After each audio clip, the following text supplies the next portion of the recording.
العلم النور. السلام عليكم ورحمة الله. وعليكم السلام ورحمة الله تعالى وبركاته. مساء الخير. مساء النور. كيف تسير أمورك الآن؟ الحمد لله على كل حال، كل شيء على ما يرام. ما شاء الله. يا أخي الوفي، ما في يديك؟ هذا الكتاب المستطاب حول أهمية الصلاة في باب النماز. ما شاء الله. من صنف هذا الكتاب؟ ما اسم المصنف؟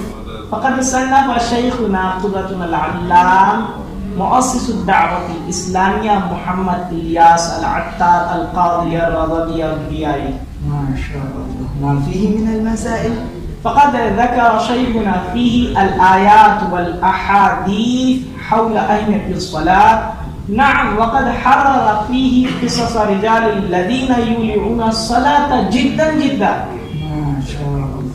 من أين اشتريت هذا الكتاب؟ تطلب هذا الكتاب المستطاب من المكتبة المدينة، قسم من الدعوة الإسلامية للطبع والنشر خاصة. ما عنوانها؟ عنوانها أمام المسجد غريب نواد في المؤمن فورا. أنت تطلب من المكتبة المدينة من هناك. ما شاء الله. هل قرأت الكتاب كاملا؟ لا يا أخي، لكن من المتوقع سأطالعه في الأسبوع إن شاء الله تبارك وتعالى. نسأل الله أن يعافينا في الدارين. وأنا أيضا أشكر الله تبارك وتعالى أن جمعني بك وعرفني عليك. إلى اللقاء. السلام عليكم ورحمة الله وعليكم تعالى وبركاته. السلام ورحمة الله وبركاته.